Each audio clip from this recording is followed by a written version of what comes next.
Goeienaand, dis nuustyd hier op SABC 2. Goeienaand en welkom. Ons bied jou 'n samevatting van die belangrikste nuus van die dag.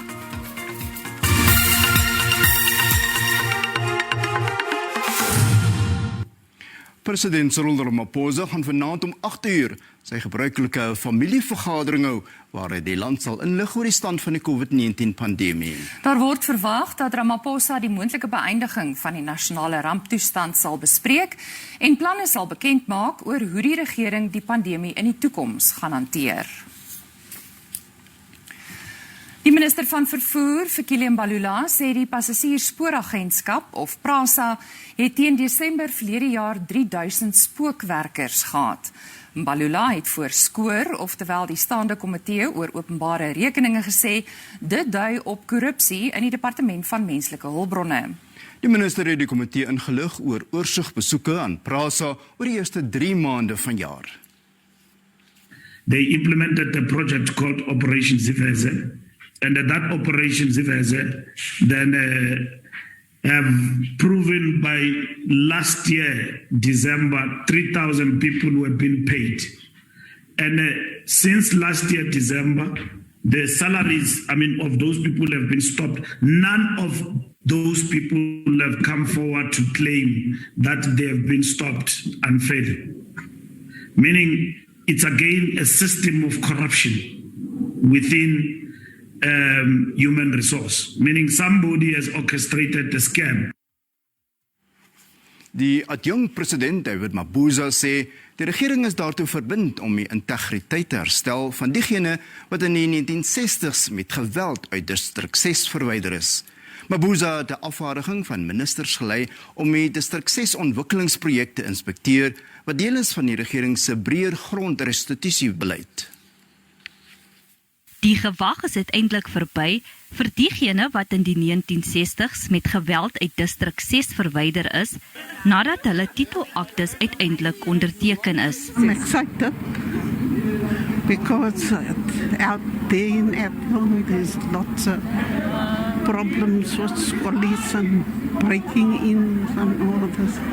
So I would like to stay here before I die. Sommige eisers meen die hervestigingprogram geskied teen 'n stadige pas en het daartoe gelei dat baie eisers gesterf het voordat geregtigheid kon geskied. Die regering sê hy prioritiseer bejaardes. We're going to start with the elderly. Because we recognized that majority of them are of mature age and they would really want in their lifetime to have set their foot in District 6. Sommige begunstigdes sê, hulle wag al meer as 20 jaar, terwyl ander so wat 9 maande gelede hul titelaktes onderteken het, maar nog nie ingetrek het nie. Die minister van Water en Sanitasie, Senzo Mqunu, het gewaarsku dat diegene wat die land se waterbronne besoedel, die prys sal betaal. Mqunu het by die Wêreldwaterdag inligtingsessie in Pretoria gesê, daar word hard gewerk om die teenwaterbesoedeling taakspan op die been te bring. Toegang tot water is veronderstel om 'n basiese mensereg te wees, maar in die land met sy vele uitdagings bly dit 'n pypdroom vir vele. Daar is ook klagtes oor die land se waterkwaliteit wat verswak het, omdat die standaarde nie gehandhaaf word nie. 2 things that we are saying to them: stop polluting. Where you fail to comply,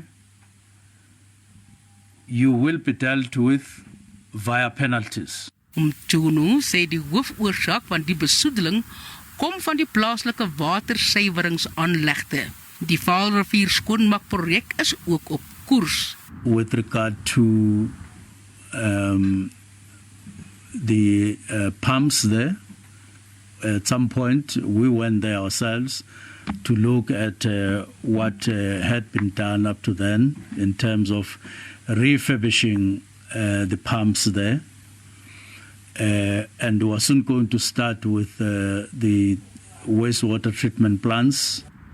Met die land wat 30ste op die wêreld se droogste ranglys is, word grondwater met al sy onvoorspelbaarheid as 'n moontlike volhoubare bron ondersoek. We must always respect the groundwater in terms of its yield and not over-abstract, because then we can cause damage, which will mean that the cracks underground would close up, and we may not get the water from the aquifer as it was planned to be or designed to be. So abstraction patterns must always respect the yield of our aquifers. Die departement sê grondwater sal 'n al hoe meer belangrike rol vervul weens klimaatsverandering. Toeptaxi-bestuurders van Bolt, Uber, Mr. Delivery en verskeie aanlyn vervoerdienste het hulle werksaamhede vir die volgende 3 dae landwyd opgeskort. Die bestuurders eis wetgewing wat regverdige pryse sal verseker, 'n deursigtige keuringsproses asook beter veiligheid. Die nasionale wysigingswetsontwerp op padvervoer wat in Maart deur die parlement aanvaar is, gee die minister van Handel en Nywerheid, Ibrahim Patel, die nodige magte om die toeptaxi-bedryf te reguleer. Dis egter nog nie geïmplementeer nie.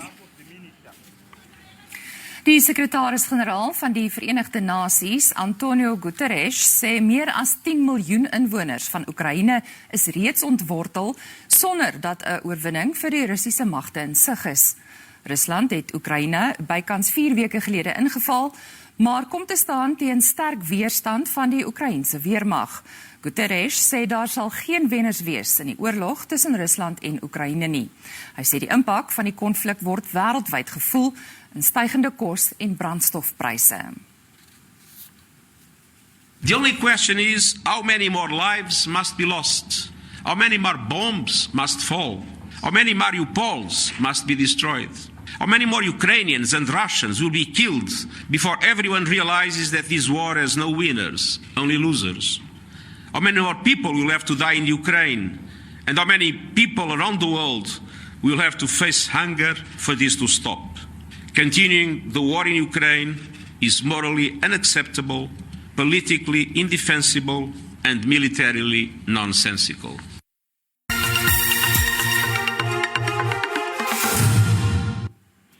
Een 34-jarige moordbeskuldigde het in die Delports Hooplandershof in die Noord-Kaap verskyn. Hy is in hegtenis geneem nadat hy na bewering Vrydag 'n familielid en die se lewensmaat op Baklie Wes doodgesteek het. Hy het later ook sy neef, 'n polisiekonstabel, gesteek. Hy veg nou in die hospitaal om sy lewe. Sandile Faiboom het na bewering na sy familielid se huis gegaan, by die huis ingebreek en beide sy 66-jarige familielid en sy 52-jarige lewensmaat doodgesteek. Daarna het hy na sy neef se huis gegaan, deur die venster geklim en hom verskeie kere gesteek. Die dubbele moordaanval het skokgolwe deur die gemeenskap gestuur. 'n handjievol gemeenskapslede, insluitend EFF en Patriotic Alliance lede, wat in die hof teenwoordig was, sê hulle leef in vrees. Ons is baie vreesbevange as gevolg van hierdie mense wat die doen aan onze communities. Is onze kinders wat groot geraak het. Ek is 'n jong meisie, ek is 'n youth. So I'm raising a son. So imagine my kind moet nou môre blootgestel word aan sulke goeders en dan kan sy ma seer gemaak word of sy niggie of sy auntie seer gemaak word. The challenge here is whether we like it or not. The beginning of this is unemployment. We must accept it because these young ones, they are smoking different drugs that we don't know. Inwoners skryf die griefvoorval toe aan die toenemende dwelmmisbruik in die misdaadgeteisterde gebied. As 'n gemeenskap is ons diep geraak en ons het besluit dat ons saam sal kom omdat ons van verskillende agtergronde afkom, verskillende politieke partye. Maar dit wat gebeur het, affekteer ons almal as 'n gemeenskap en dit is waarom ons bymekaar sal kom en goed sal beplan om vir eens en altyd ontslae te raak van dit. En in ons pogings sal ons seker maak dat ons by die polisie saam sal werk. Die beskuldigde het sy borgtog aansoek laat vaar en staan tereg op aanklagte van moord, poging tot moord, huisbraak met die doel om misdaad te pleeg en opsetlike saakbeskadiging. Die saak is tot 25 April vir verdere ondersoek uitgestel. Dit is reeds 4 jaar sedert die Menseregtekommissie die regering opdrag gegee het om die gedwonge klassifikasie van persone as bruin mense op amptelike dokumentasie te skraap. Die aanbeveling vorm deel van 'n ondersoekverslag oor menseregte vergrype teen die Khoi en San gemeenskap en was veronderstel om teen 2019 in werking gestel te word. Rasseklassifikasie was onlangs in die nuus toe die leier van die groep People Against Racial Classification, oftewel PAC, Glenn Snyman, die parlement gevra het om ander rasseklassifikasie te skraap. Ons is baie gekant en gekant daarteen dat mense kleurling of colored genoem word. Dis 'n swak naam, dis 'n skelnaam en dit is vir ons baie vernederend en rassisties om so genoem te word. Dit is meer as 48 maande sedert die baanbreker verslag, wat die regering vra om die manier waarop hulle mense klassifiseer te verander. Dit bevorder die diversiteit van die land, met die eindresultaat dat mense as kooi of san kan identifiseer, of selfs volgens hulle gemeenskappe, byvoorbeeld Griekwa, Nama of Komani San. Kooi en san gemeenskappe sê dit is belangriker as net 'n kruisie op 'n stuk papier. Algehele erkenning tot die bestaan, erfenis en oorsprong van inheemse kooi en san gemeenskappe. Dit gaan ook momentum gee aan die inheemse reg en mensereg van kooi en san groeperinge in Suid-Afrika. Mense teen rasseklassifikasie, oftewel PAC, wil hê dat alle rasseklassifikasie gestaak moet word. Dit moedig mense aan om weg te skram daarvan om op grond van ras te identifiseer en eerder as 'n nasie Suid-Afrikaners te identifiseer. Dit sê dat statistieke vir amptelike gebruik doeltreffend kan wees sonder die melding van ras. Ek hoef nie colored te wees, genoem te word, of 'n kleurlingblokkie in te vul vir BE so 'n halwe nie. So ook geen een ander mensie of dit 'n wit blokkie, swart of 'n Indian blokkie is. In Kimberley se oorwegend Bruin Township Rodepan verkies baie egter dat die huidige status dieselfde bly. Die kleurling se blye kleurling. Daar moet nie 'n verandering is nie. Hulle moet ons geen eens change nie na kosan of wat of swartie. Kleurling gaan ek bly en gaan 'n kleurling doodgaan van my voorouers was kleurlinge gewees. Die departement van regeringskoördinering en tradisionele sake kon nie vir kommentaar bereik word nie. Maar sommige terugvoerverslae van geraakte gemeenskappe sê die departement het met ander departemente geskakel om die MRK-verslag in werking te stel. Ulrich Hendricks, SABC, Kimberley, Noord-Kaap.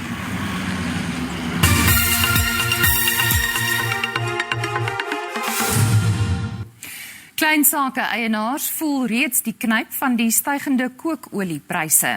Pryse het die hoogte ingeskiet weens die oorlog in Oos-Europa. Kookolie is 'n noodsaaklike huishoudelike item en die styging sal waarskynlik armer huishoudings wat reeds onder groot druk verkeer erg raak. Wêreldwyd het die prys van olie, kunsmis en ander landbouprodukte skerp gestyg. Lewenskoste neem steeds toe met die internasionale monetaire fonds wat hoër inflasie in die jaar wat voorlê voorspel. Die steeds stygende koste het veral 'n negatiewe impak op plaaslike kleinsake-eienaars wat nou goedkoper alternatiewe vir kookolie soek. You've realized that cooking oil is extremely high, especially for businesses, and it's also been a disadvantage, if I could say, to businesses because we spend more money on cooking oil instead of other business costs. President Cyril Ramaphosa sê die voortsleepende gevegte sal die harde werk van herstel in die plaaslike ekonomie ongedaan maak. Right now, there's a huge war that is raging in Ukraine and Russia, and the gains that we've been making are now going to be reversed by that war that is taking place there, because our food prices are now going up, our fuel prices, petrol ya kodimo. Rusland en Oekraïne produseer meer as 50% van die wêreld se sonneblomolie en ander produkte. Naarmate die konflik voortduur en die aanvraag toeneem, word daar gevrees dat die hoë olie- en vetpryse inflasie sal aanwakker. Die rand het in die sluiting van JSE om 5:00 vanmiddag verstewig teenoor die vernaamste geldeenhede. Die Die JSE-indeks van alle aandele het hoër gesluit. Goud en platinumpryse was teen die sluiting van die JSE laer, terwyl die prys van Brent-olie gestyg het. En op die JSE-termynmark het die pryse van landbougewasse verlewering in Mei gestyg. Witmelies is R65 per ton duurder, koring R154, sonneblom R263 en soja het met R103 per ton gestyg.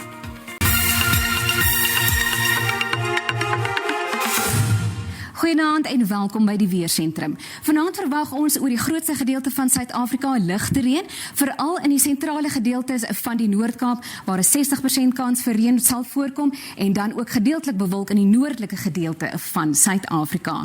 Môre sal die reën steeds voortduur en uitbrei, veral oor die sentrale gedeeltes, en dan ook 'n 60% kans vir reën wat oor die Wes-Kaap kan val, ligte reën allangs die Weskus, en dan ook bewolkte toestande in die noorde van die land. Daar is 'n weerwolk uitgereik vir donderstorms in die westelike gedeelte van die Noord-Kaap. Dit is vir vanaand en môre sal hierdie weerwolk voortduur vir donderstorms wat in hierdie gebied kan voorkom.